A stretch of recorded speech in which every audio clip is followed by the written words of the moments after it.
Alam mo yun, baka may allergy. Allergies. 1, 2, 3, go. Oh! Yo, what's up mga choy? So ngayon mag-react tayo dito sa isang video ni Titi Mars or kilala bilang Tito Mars. And kilala natin si Tito Mars dahil kumakain siya ng mga pagkain Pilipino na pinandidirian niya, guys. And ang i-react natin dito, guys, is itong Sardinas Eating Challenge. And panoorin natin ito, guys. Bilang natuwa kayo sa pagkain ko nung balot nung nakaraan, marami nag-request. Subukan ko daw kumain ng sardinas. Ito, guys, pero hindi ko tinapos dahil nahihirita talaga ako. Ito nasusubukan. So, paghahanda muna ako ng it's first time pa lang niya kumain ng sardinas. Hindi ko alam kung anong mararamdaman ko pag kinain ko to. Baka katihin ako or alam mo yun, baka may allergy. So hindi naman nakaka-allergy ang sardinas. Pero ginagawa niya ng ano, salita. Ayun na, bukas na siya. Ayan. So guys, binuksan na.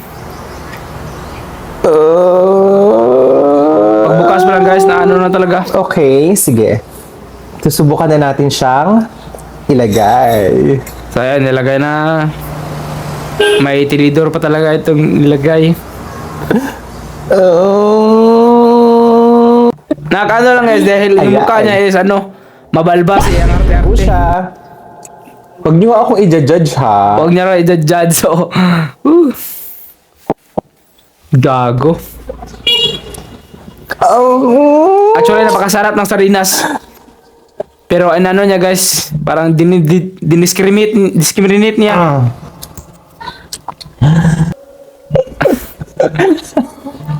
Natawa ako, guys, pero nakairita rin.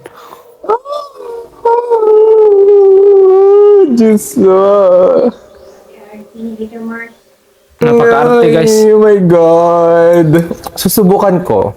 Uulitin natin. Hindi niya alam na mayroong protein yung sardinas. Pero inano niya. Tingnan yung mukha niya. Ay, ito na talaga.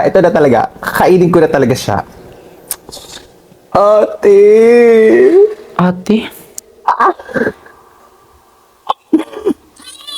Gagi. Nakatawa ako sa kanya, ano, guys, sa facial expression niya. Oh my gosh. Pwede namang ano na lang. Gagi. Bakla na. Iba na lang i-challenge nyo sa akin. Wag na tong sardinas kasi hindi ko talaga kaya. Uy, Tito Mars, napakasarap ng sardinas. Pag ganyan mo sardinas. Hindi ko kaya. Maayos naman siya at malinis at masarap nga daw. Pero ate, masarap. Uulitin ko.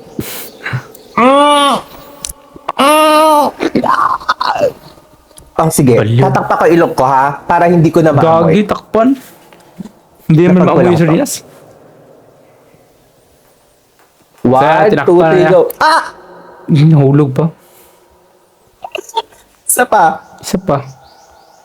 Subuin mo lahat. 1, 2, 3, go.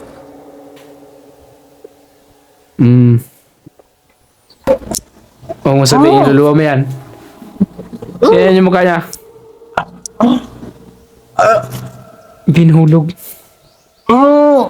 Tubig. Napatayo pa.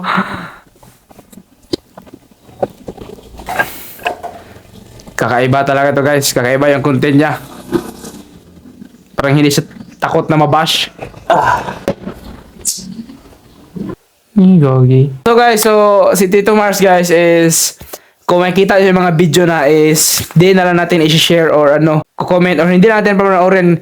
Kumbaga, ano na lang, guys. So kung makikita niyo yung page niya or anong mga social media accounts niya na nagpo-post siya ng ganyang video na parang inaano niyo yung mga pagkain, i-report niya lang diretsuhan, guys. Dahil kasi kapag panoorin niyo or i-share niyo, nakakaano pa rin siya nakakasahod pa rin yan sa ano, sa TikTok or sa YouTube. Kaya wag na lang natin guys, wag na lang nating i-share or mas mabuting i-report nyo ng diretsuhan.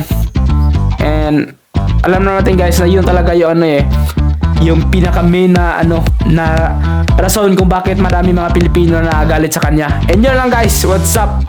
Subscribe.